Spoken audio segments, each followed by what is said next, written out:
Fala, meus amigos! Eu gostaria de começar essa gravação para esse vídeo no YouTube, pedindo desculpas a todos vocês por ontem. A gente teve um imprevisto com a internet, eu tentei de toda forma resolver na hora da nossa live, inclusive rotear a internet de outros lugares, enfim, mas não deu certo.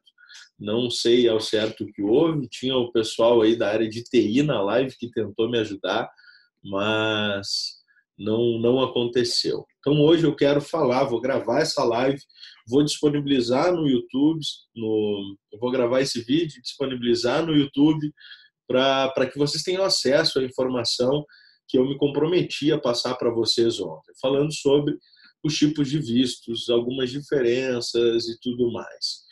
Na semana passada, na live da semana passada, eu falei sobre a diferença entre residência permanente e cidadania no Canadá. E aí, a partir disso, muita gente começou a perguntar sobre as diferenças de vistos de imigração. E por isso que eu resolvi fazer essa live, para gravar esse vídeo agora, para esclarecer todas as suas dúvidas.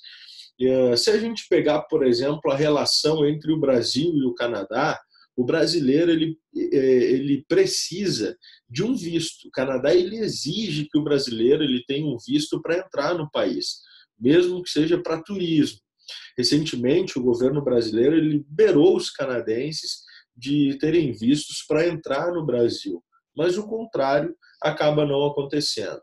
Então, diferente de alguns países da Europa ou da América Latina, que é só chegar com o passaporte e entrar no país, para ir para o Canadá, tem que ter um visto, como é conhecido nos Estados Unidos.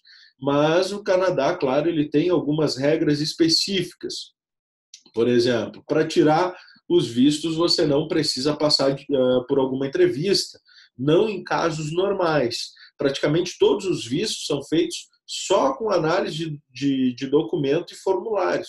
Também você não precisa ir no consulado. É feito online ou através de um envio de documentos pelo correio.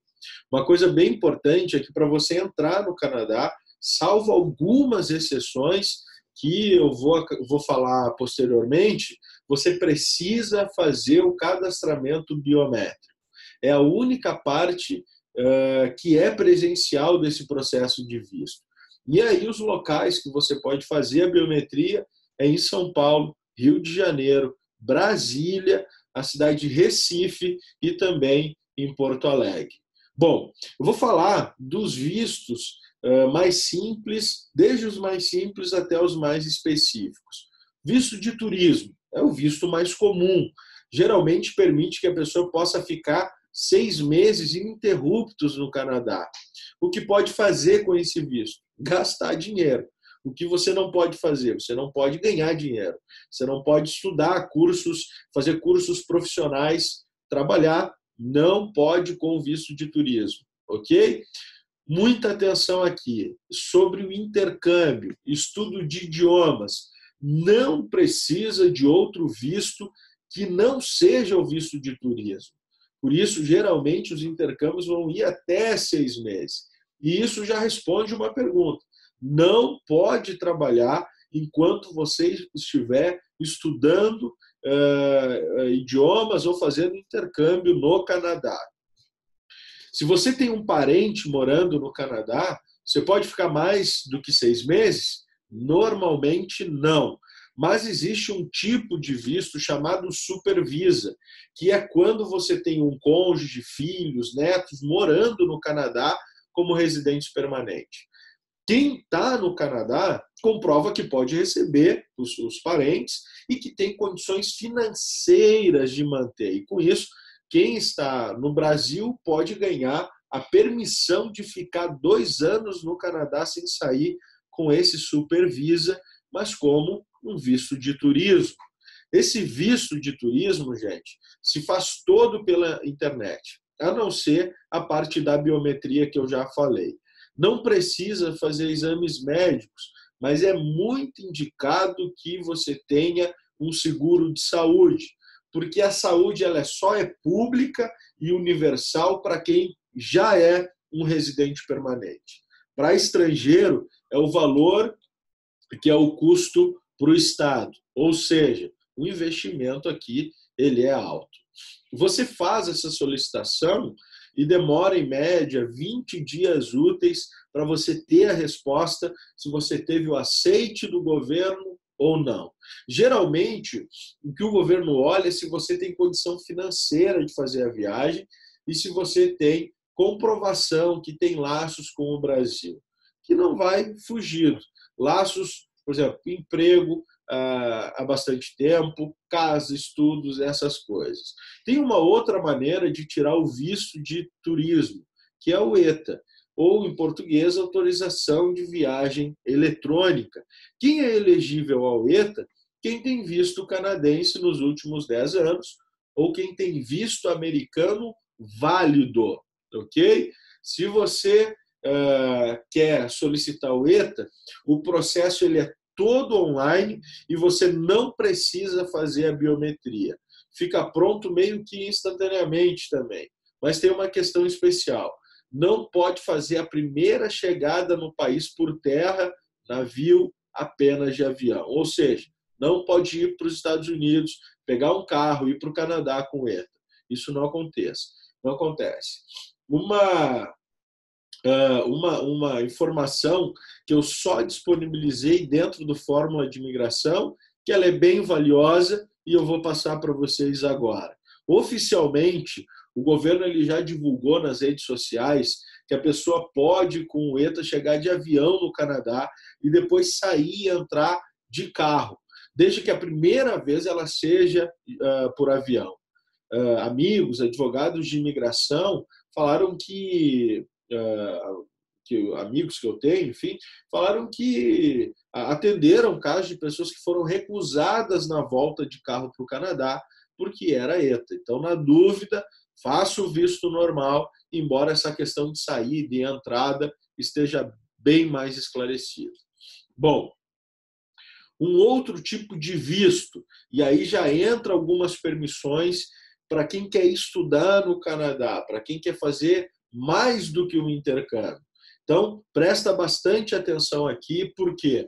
Porque a informação aqui ela é bem relevante. Bom, para quem quer estudar algo profissional a partir do college, que não seja um intercâmbio, você deve se matricular na instituição de ensino e pedir para o governo visto. Para o governo liberar o visto, ele vai exigir uma autonomia financeira adiantada referente à sua residência permanente no país.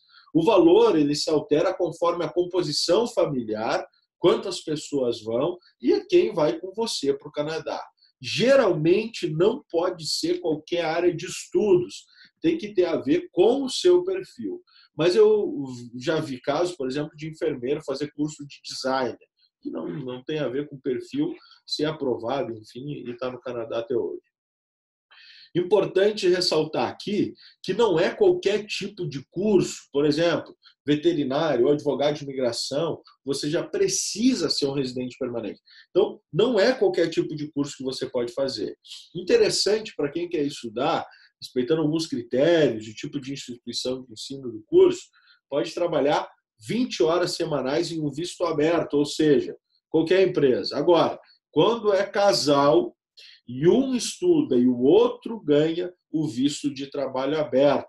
E eu vou falar mais sobre o visto de trabalho um pouco mais para frente. Bom, sobre o PGWP, que é uma dúvida que muita gente tem. O PGWP, ou Permissão de Trabalho Pós-Estudos, é interessante que também, respeitando alguns critérios, ao terminar sua formação, você ganha um visto de trabalho aberto de 40 horas. O período dessa permissão é geralmente o período dos teus estudos com um máximo de até 3 anos. Sobre mudar o status do visto, né? Sobre troca de vistos. Bom, se você é turista e você quer fazer uma troca para um visto de estudos, não é tão simples.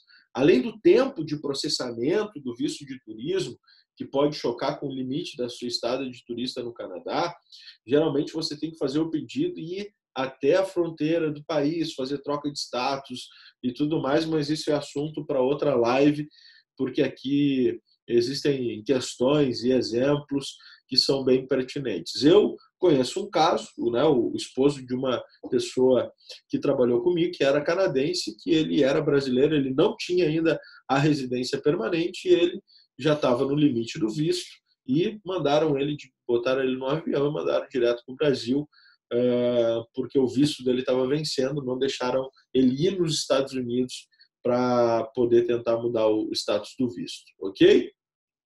Outro ponto aqui, estudar no Canadá ele é muito barato para quem já é canadense ou residente permanente, né? Eu uso nas minhas palestras, quem não assistiu, eu tenho uma palestra online gratuita na internet, que eu ministrei no Brasil inteiro, aí tem um resumo da palestra de 40 minutos e a palestra na íntegra, que são quase 2 horas. E eu tenho um colega canadense, que é o Charles, ele estudou na segunda melhor universidade do Canadá, que é McGill University, e ele estudou por 5 anos pagando $7.000 canadenses. Agora, se um brasileiro ou um estrangeiro for estudar na mesma universidade, o investimento vai ser de 80 a 100 mil dólares canadenses. Então, existe uma diferença muito grande aqui. Bom, gente, para quem está estudando e trabalhando, para um casal, por exemplo, que é uma opção de imigração, para depois você solicitar residência permanente no Canadá, é interessante que o visto de estudos, quando você vai fazer um college, por exemplo, ele dá a oportunidade da sua família ter direitos. Então, dos filhos estudarem, não necessariamente em creche, né? Mas você tem direitos. Bom, sobre o visto de trabalho. Você não pode só querer trabalhar no Canadá, você tem que ter uma permissão. Existem 2 maneiras aqui. Primeiro, visto de trabalho fechado.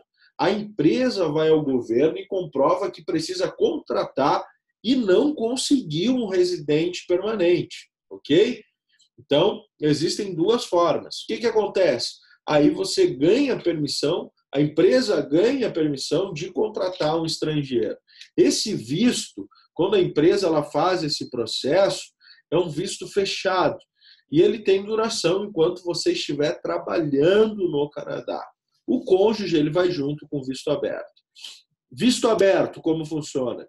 Independente da empresa ter o LMIA, geralmente ele tem um tempo definido. Pode ser conseguido de algumas maneiras bem específicas. Uma delas é acompanhando o cônjuge que for trabalhar. Outra é acompanhando o cônjuge que foi estudar. E outra é pelo PGWP, que eu conversei um pouco com vocês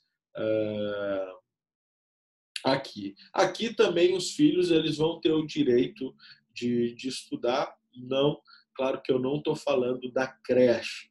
Bom, mais um outro ponto bem importante nessa nossa conversa é falar sobre a residência permanente. Bom, na residência permanente você pode tudo menos votar, ser votado em alguns cargos específicos. A residência permanente ela pode ser adquirida direto do Brasil ou depois de trabalhar e estudar no Canadá. Tem praticamente os mesmos direitos de trabalhar, estudar com subsídios, vender, alugar, empreender, filhos, etc. Por exemplo, para você abrir uma empresa no Canadá, existem casos que você vai precisar de mais ou menos $2 milhões canadenses se você ainda for estrangeiro. Agora, se você já for um residente permanente, você não vai precisar fazer todo esse investimento. Tá? Então, é interessante. Bom, casos para perda da residência permanente. Como que você pode perder esse visto? Né? Que é o visto que todo mundo quer, porque é um caminho para a cidadania. Bom, casos de perda. A cada 5 anos, uma revisão é feita. Então, se você quiser, por exemplo, ficar com o visto de residente permanente a vida inteira, sem pedir a cidadania, você pode. Mas a cada 5 anos vai ter uma revisão. E aí, muito importante, você não pode ter cometido nenhum crime, ok? Não pode ter cometido nenhum crime, nem ter ficado menos do que 720 dias no Canadá. E não precisa ser consecutivos. Então, dentro de 5 anos, A cada 5 anos, para renovar, você precisa ficar 720 dias no Canadá. E aí, o último visto que eu gostaria de falar, que é aquele que vai te dar a cidadania canadense. Para você ter a cidadania, você já vai ter passado por esse processo de residência permanente e você vai ter que ser aprovado em uma prova de conhecimentos gerais, jurar a bandeira, jurar a rainha, ganhar dupla nacionalidade, e aí você pode ter no máximo 2 né, nacionalidades. Então, é interessante, se você, por exemplo, tem a brasileira e mais uma europeia, você tem que ter esse cuidado, mas você pode ter 2 cidadanias, mas ser um residente permanente no Canadá sem nenhum problema. E você pode sair pelo período que você quiser e voltar depois para o Canadá. Você não vai ser impedido, não tem a regra dos 720 dias a cada 5 anos. Então, nessa nossa conversa, tentei ser bem sucinto dentro dos tipos de vistos, dentro do que eu ia falar ontem na live, para que você tenha essas informações, e eu acabei aqui trazendo 10 pontos, pelo menos, bem interessantes, desde o visto de turismo até a cidadania. Lembrando que, para a residência permanente, você pode conseguir ela do Brasil, através de um programa provincial, federal, ou você pode conseguir ela no Canadá, se você for como estudante, e também se você tiver uma oferta de trabalho. Tem que respeitar as possibilidades de as regras de cada província para você requerer a residência permanente. Mais uma vez, meu pedido de desculpas e minha gratidão por você me acompanhar aqui. Muito obrigado, gente. Um abraço e até semana que vem.